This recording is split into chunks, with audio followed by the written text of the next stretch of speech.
WBO champion Brian the Assassin Dos Norman Jr. WBA champion Rolando Rollies Romero. WBC champion Mario I just had a draw with a 46-year-old Mario Barrios.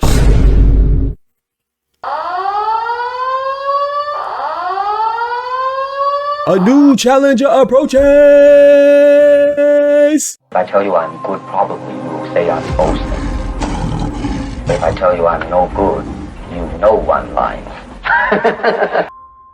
Yo, what's good, Boxing Talk family? Welcome back to your favorite boxing news channel, Dr. Boxing Talk, and we are back for another YouTube video banger, man. Yes, sir. Yes, man. Remember what time it is? A doctor's in the house, man. So check this out. But before we get to it, let's go ahead and smack that like button. Let's do it together. Appreciate you. That helps us to keep going and growing on this YouTube platform. But check this out. Liam Paro. Yes, Liam Paro, our Australian brethren, former IBF champion. He has fully committed to transitioning to 147 pounds, you know, the welterweight division. And I think this is great news because it's going to add more depth to the pretty much barren welterweight division. You know, it's definitely not what it used to be. You know, that's no disrespect to anybody that's currently a champion or currently doing their thing, but we're used to and accustomed to the 147-pound division being a very deep division, a very exciting division, and intriguing division, not just from a competition standpoint, competitive standpoint, but also from a personality standpoint, you know. And I think that right now, outside of the WBO champion Brian Norman Jr., outside of the WBA champion Rolly Romero, and I personally like the WBC champion Mario Barrios a whole lot. Bullshit! Bullshit! Bullshit! Bullshit! Bullshit! Bullshit! So I know everybody's not too excited about him. I know that a lot of people think that he's very disappointing, especially with his last performance. And a lot of people think he's protected. But I like Mario Barrios, man. Every single fight that he's been involved in, for better or for worse, has been exciting. So I always rock with Mario Barrios. So, but outside of them, it's not really too deep, you know. Now we just had the superstar Devin Haney, you know, moving up to 147, going to challenge Brian Norman. So that's some good news there. And then, you know, the IBF champion is non-existent because it was vacated. That belt was vacated along with the WBA and the Ring Magazine belt. They were vacated by Jerome Boots Ennis, and now we have Paddy Donovan and Lewis Crocker fighting for the IBF title. Who the fuck is that guy? Who the fuck is that? You know damn well who I am. Who the fuck is that? I mean, they should really write Jerome Boots Ennis a thank you letter, because no disrespect to either of them, but I don't think that's really justifiable for a title fight, you know. But it is what it is. Compliments of Jerome Boots Ennis moving up to 154. With that being said, and sticking with the IBF and President Daryl Peoples, you know, there's been somebody that has a pretty good reputation and sits in pretty good stance with the IBF, and that is former IBF champion at 140, Liam Paro. And Liam Paro, like I said, he committed to 147. I think this is great news because it's going to add that depth that is so desperately needed, you know. And not to mention, I mentioned this before also on my channel that he was moving up to 147, but now, you know, with him and his team Paro, they have fully committed to it. And the reason why I anticipated this and even spoke on it is because his last fight was Jonathan Navarro. I know a lot of people think that he hasn't returned since he lost to Richardson Hitchens, and that's just not true. You know, he fought Jonathan Navarro and he beat him and stopped him.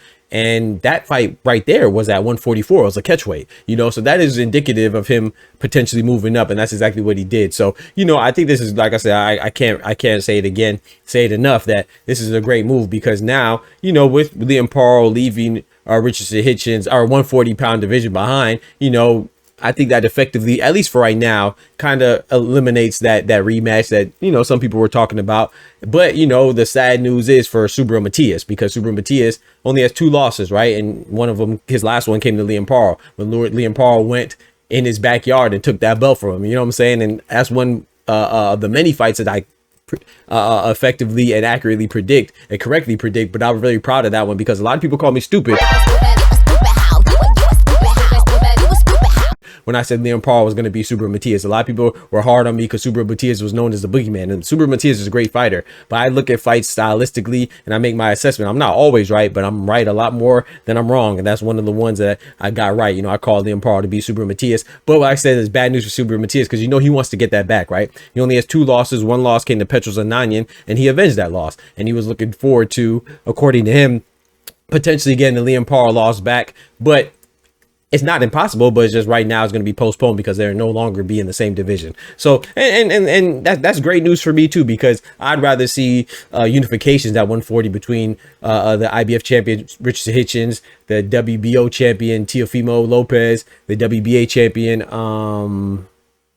Subra Matias. No. WBA champion is Gary Anto Russell, excuse me, and the WBC champion, which is Subra Matias. So y'all let me know what y'all think about that, man. I'm excited for Liam Paro to move up. I think he has a pretty good chance at 147. And the fact that he said that he wants to stay in the IBF rankings, I feel like that's an even better shot of him becoming a champion. And can you imagine we could potentially get Liam Paro against the winner of Brian Norman and Devin Haney for a unification fight later on down the line? You know, if he could beat the winner of Lewis Crocker and Paddy Donovan, of course, I'm not looking past them, but I pretty much, you know, with Paddy Donovan, Lewis Crocker, and Liam Paro, I know they're not really known like that, but, you know, I sized them up. And as far as height goes, the verticality dimension, they're about the same height. They're all about 5'9". I think Liam Paro is like 5'8.5" or 5'9"-ish, but Lewis Crocker and Paddy Donovan are both 5'9". So of course there's other ways to measure size. Like I would think that Lewis Crocker and Paddy Donovan have a mass advantage right now until Liam Paro gets fully acclimated to 147. But as far as height goes, they're about the same height. So if Liam Paro was to actually get a title shot with the IBF,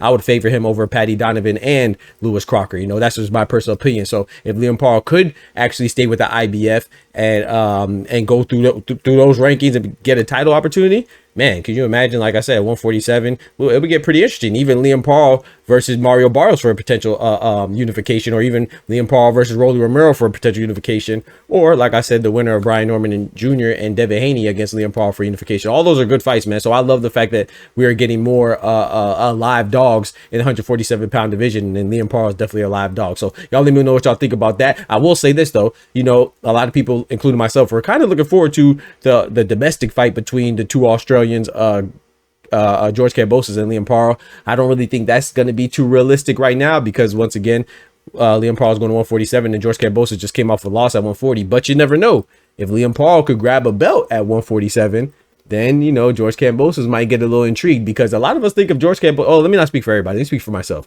I think of George Kambosos as being an older fighter, but I have to remind myself he's only 32. You know what I'm saying? So he's not old at all, you know. So I think Liam Paro is what, 29. So that's still a realistic fight, man. I think that's a pretty intriguing clash, but I would lean towards Liam Paro to beat George Kambosos. But like I said, right now it will be put on hold or the back burner because Liam Paro is going to 147. But y'all let me know what y'all think about that. Are you excited about Liam Paro going to 147, or do you think that I'm exaggerating, like he's not really that much of a title contender or even championship material at 147? Y'all let me know what y'all think about that in the comments, man. Big salute to y'all. Don't forget to smack that like button, but most importantly, remember, with God we can do anything. Without God we're nothing. The doctor's out. Peace. From the hood to college, both worlds they had to meet. 6 degrees between us, so cold we're about to freeze. But we're Florida boys, hot takes, we bring the heat. We're moving the culture, the engineers to the streets.